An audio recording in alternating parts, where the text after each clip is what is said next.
قدم قدم چلیں گے. ماضی کے گناہ تو ایک آنسو سے دھوئے جا سکتے ہیں نا.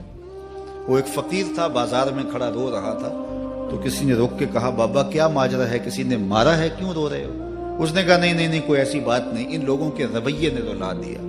کہا کیا مطلب؟ کہا بازار سے گزر رہا تھا, ان لوگوں کو دنیا میں کھوئے ہوئے دیکھا تو میرے دل میں ترس جاگا, تو میرا خیال یہ ہوا کہ ان بندوں کی رب کی صلح نہ کروا دوں. تو میں نے پھر اس سے بات کی, تو آواز آئی ٹھیک ہے لے آ ان کو میری چوکھٹ پہ, ایک آنسو سے سارے گناہ معاف کر دوں گا. میں بڑا خوش ہوا, میں ان سے بات کی, یہ الٹا میرا مذاق اڑانے لگے, جا بابا کام کر, تجھے کیا پتا دنیا داری کیا ہوتی ہے. تو وہ تو مان رہا تھا, یہی نہیں مان رہے, تو مجھے ان کے رویے پہ رونا آ رہا ہے. وہ کہتا ہے میں بخشنے پہ آمادہ ہوں, ہم تو مائل بکرم ہیں کوئی سائل ہی نہیں, راہ دکھلائیں کسے راہ رب منزل ہی نہیں, جلوائے طور تو موجود ہے کوئی موسیٰ ہی نہیں. وہ تو کہتا ہے میں معاف کر دوں گا, لیکن یہ عجیب ہے کہ یہ آمادہ ہی نہیں, یہ مان ہی نہیں رہے. تو مجھے ان کے رویے پہ افسوس آ گیا, ان کے رویے پہ رونا آ گیا, اس لیے میں رو رہا ہوں, ورنہ نے مجھے مارا نہیں, کوئی تکلیف نہیں پہنچائی. خیر اگلے دن وہی بزرگ قبرستان کے قریب سے گزرے تو دیکھا کہ وہ بابا قبرستان میں کھڑا رو رہا ہے. تو پھر روک گیا کہ بابا بازاروں میں بھی روتا ہے, قبرستانوں میں بھی روتا ہے, آج کیا ماجرا ہے؟ کہا آج بھی میرا ماجرا کل والا ہی ہے. کہا کیا مطلب؟ کہا کل بازار سے گزر رہا تھا, ان کو دنیا میں کھوئے ہوئے دیکھا, میرے دل میں ترس جاگا, تو میرا خیال ہوا ان بندوں کی اور رب کی صلح کروا دوں. تو وہ تو مان رہا تھا, وہ بندے ہی نہ مانے, تو آج میں ادھر آ گیا. میں نے کہا چلو ان سے بات کرتے. آج میرا خیال یہ ہوا کہ قبرستان والوں کی اور رب کی صلح کروا دوں. تو کہا پھر آج کیا بنا؟ کہا آج یہ مان گئے ہیں, وہ نہیں مانتا. تو صاحبو آج وہ مان رہا ہے, آج ہم مان جائیں. میں نے کتب میں پڑھا ہے کل قیامت کے دن نیکوکار بھی پچھتائیں گے. بدکاروں کا پچھتانا تو سمجھ میں آتا ہے, نیکوکار کیوں پچھتائیں گے؟ جب اپنے اچھے اعمال کی جزا دیکھیں گے تو پچھتائیں گے, جو چند لمحے ضائع کر دیے وہ بھی کیوں ضائع کر دیے. قیمتی زندگی ہے, یہ ٹوٹتی سانسیں, ان کی قدر کیجیے. ایک بزرگ فرماتے ہیں کہ مجھے اس بات کی سمجھ نہیں آتی تھی کہ جو قرآن نے کہا ان الانسان لفی خسر, بے شک انسان خسارے میں ہے. تو میں سمرقند کے بازار سے گزر رہا تھا, تو وہاں ایک آدمی پھٹے پہ برف رکھ کے بیچ رہا تھا اور ساتھ آواز لگا رہا تھا. آج کل تو یہاں وہ پاپڑ بیچنے والے بھی کوئی آواز لگاتے, تو وہ برف کے اوپر, برف پھٹے کے اوپر رکھ کے بیچ رہا تھا اور ساتھ آواز لگا رہا تھا. آواز کیا تھی؟ ارحمو ارحمو الا من یذوب راس مالہ, او گزرنے والوں میرے پہ ترس کھاؤ, میں ایسا تاجر ہوں جس کا راس المال پگھلتا جا رہا ہے. چونکہ یہ جو برف ہے ایسا سودا ہے جو گاہک کا انتظار نہیں کرتا. آپ کپڑا بیچتے ہیں, آج گاہک نہیں آیا, ہو سکتا ہے کل دعا نے مہنگا بیچ لیں. آپ پیٹرول بیچتے ہیں, ہو سکتا ہے کہ کل پڑا 6 روپے اوپر چلا جائے, آپ کا لاکھوں کروڑوں کا فائدہ ہو جائے. لیکن آپ اگر برف بیچتے ہیں, آج نہیں بکی تو کل برف ہی نہیں ہوگی. تو وہ سل پہ برف بیچ رہا تھا اور ساتھ لوگوں کو دہائی دیتے ہوئے کہہ رہا تھا, او لوگو میرے پہ ترس کھاؤ, مجھ سے برف لیتے جاؤ, میں ایسا تاجر ہوں جس کا راس المال پگھلتا جا رہا ہے. تو کہتے ہیں جب اس نے یہ آواز لگائی نا تو میرے قدم رک گئے اور میں اس کے قریب چلا گیا, اور میں نے کہا کہ مجھے ان الانسان لفی خسر کا ترجمہ سمجھ میں آ گیا.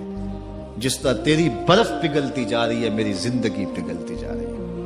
اور اگر تو اب برف وقت پہ بیچ لے, ان پگھلتی برف کو تو درہم کے بدلے, دینار کے بدلے, پارچہ جات کے بدلے, جنس کے بدلے فروخت کر لے تو فائدہ ہو جائے گا, 4 آنے تیرے ہاتھ لگ جائیں گے.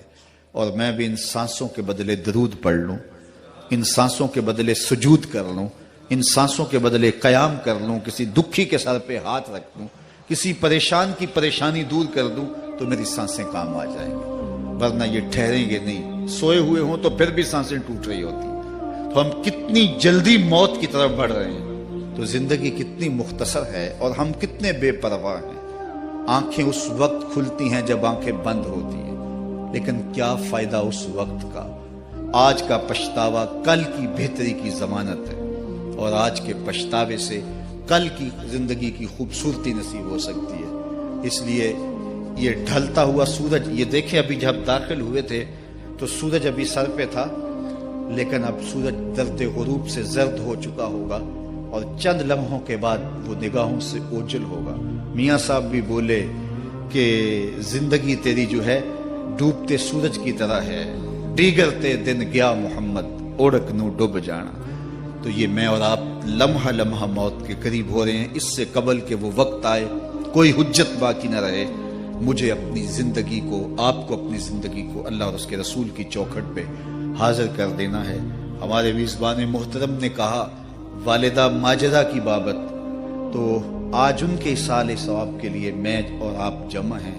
ایک وقت ہمارے اوپر بھی آنے والا ہے کہ لوگ ہمارے لیے جمع ہو رہے ہوں گے۔ یہ وقت تو آنے والا ہے، اس کے تو چھٹکارا نہیں ہے، اس سے تو خلاصی نہیں ہے، کوئی بھاگ سکتا نہیں ہے، موت سے تو فرار نہیں ہے۔ تو آج وہ نہیں ہیں، لیکن ان کا سعادت مند بیٹا ان کی یادوں کے چراغ کو روشن کیے ہوئے ہے۔ ورنہ میں ایسے بیٹے بھی دیکھے ہیں جنہوں نے اپنی سکی ماں کا جنازہ نہیں پڑھا۔ آپ کہیں گے کوئی ایسا بد نصیب بھی ہو سکتا ہے، جنازگاہ میں گیا ہے لیکن وہاں جا کے کھڑا رہا ہے، جنازہ نہیں پڑھا۔ آپ کہیں گے کہ ایسا بد نصیب، میں نے کہا ایسے بد نصیب آپ نے بھی دیکھے ہوں گے۔ یہ کون سے بد نصیب ہیں؟ یہ وہ بد نصیب ہیں جنہیں جنازہ آتا نہیں، ساری زندگی لوگوں سے فراڈ کرتے ہیں، اور جب اپنی ماں مر جاتی ہے، اپنا باپ فوت ہو جاتا ہے، تو یہ فراڈ پھر وہ اپنی ماں سے بھی کرتے ہیں، اپنے باپ سے بھی کرتے ہیں۔ مجھے بتاؤ کتنا بد نصیب ہے وہ بیٹا کہ جو اپنی ماں سے، اور وہ بھی مرنے کے بعد فراڈ کر رہا ہے، اور اپنے باپ سے وہ بھی مرنے کے بعد فراڈ کر رہا ہے۔ اور کتنا خوش نصیب بیٹا ہے کہ جو روزانہ اپنی ماں کے لیے دعا کرتا ہے۔ اور میں کہتا ہوں اگر بیٹا نمازی ہوگا، بیٹی نمازی ہوگی، اہتمام سے دعا نہ بھی کرے، دن میں کتنی مرتبہ کہے گے ربنا اغفر لی ولوالدی، اے اللہ مجھے بھی بخش دے، میری ماں کو بھی بخش دے، میرے باپ کو بھی بخش دے۔ اور جب بندے ہاتھ اٹھا کے دعا مانگتے ہیں اللہ خالی ان ربکم حیی کریم یستحیی من عبدہ اذا رفع یدیہ ان یردہما صفرا، تمہارا رب حیا کرنے والا، سخی ہے، کریم ہے۔ بندے جب اس کے سامنے ہاتھ اٹھا کے دعا مانگتے ہیں، اللہ فرماتا ہے مجھے شرم آتی ہے ان کے اٹھے ہوئے ہاتھ خالی کیسے موڑ دوں۔ انہوں نے میرے سے مانگا ہے، میں بھی نہیں دوں گا تو کس در پہ جائیں گے۔ میں ایک دیہاتی بات کرنا چاہتا ہوں، اتنے لوگ جتنے آپ یہاں بیٹھے ہیں، اتنے لوگ اٹھ کے کسی دنیا دار کے ڈیرے پہ چلے جائیں اور اس سے کچھ مانگیں اور وہ دے سکتا بھی ہو، تو کیا وہ آپ کو خالی لوٹا دے گا؟ وہ کہے گا ڈیرہ داری کی شان کے خلاف ہے کہ اتنے لوگ دروازے پہ آ گئے اور ان کو خالی موڑ دوں۔ تو جب تم اتنے بڑے ڈیرہ دار ہو اور تمہیں اتنی غیرت ہے کہ اتنے لوگوں کو خالی نہیں موڑتے، تو کریم خالی موڑ دے۔ آؤ تو صحیح اس کی چوکھٹ پہ جھولی پھیلاؤ تو صحیح۔ پھر دنیا داروں سے مانگنا ہو تو ان کی زبان میں مانگنا پڑتا ہے۔ اللہ سے جس زبان میں مرضی مانگو، عربی میں مانگو، اردو میں مانگو، ہندی میں مانگو، سندھی میں مانگو، اقبال کے لہجے میں مانگو، سادی کے انداز میں مانگو۔ نہیں مانگنا آتا خالی ہاتھ پھیلا دو، وہ بند لبوں کی بولیاں بھی سنتا ہے۔ آؤ تو صحیح اس کی چوکھٹ پہ، اپنے ہاتھ پھیلاؤ تو صحیح۔ دنیا داروں سے مانگے تو ناراض ہوتے ہیں، خدا سے نہ مانگو تو ناراض ہوتا ہے۔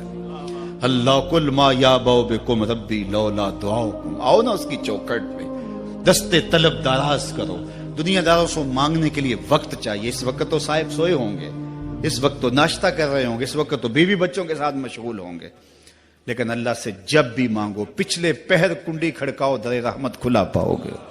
دن کو مانگو، رات کو مانگو، مانگو تو صحیح، وہ تو اتنا کریم ہے۔ اچھا بت کو سامنے کھڑا کیا ہے اور زلیخا ہاتھ جوڑے بت کے آگے پکار کرتی ہے، روزانہ سے شام کھڑی ہو جاتی ہے، یا صنمی یا صنمی، اے میرے بت، اے میرے بت، بچھڑا ہوا یوسف ملا دے۔ سحر دم تک پکارتی رہتی، عمر بیت گئی، چہرے پہ جھریاں آ گئیں، بڑھاپا طاری ہو گیا۔ ایک دن رات کا پچھلا پہر ہے، بت کے آگے ہاتھ جوڑے یا صنمی کا وظیفہ پڑھ رہی ہے۔ اچانک نیند کا جھٹکا آ گیا، زبان بل کھا گئی، بولی یا سمادی، یا سمادی۔ کہا جبریل جلدی جا، یوسف کے گھوڑے کا رخ موڑ دے۔ یا اللہ تجھے تو نہیں پکار رہی، وہ تو بت کو پکار رہی ہے۔ زبان بل کھا گئی، یا صنمی کی بجائے یا سمادی کے لفظ زبان پہ آ گئے۔ کہا جبریل اتنا عرصہ ہوا بت کو پکارتے ہوئے، اس نے کوئی جواب نہیں دیا، آج جیسے بھی اس کے لبوں پہ میرا نام تو آیا ہے۔ اگر میں نے بھی جواب نہ دیا میرے اور بت میں فرق کیا ہوا؟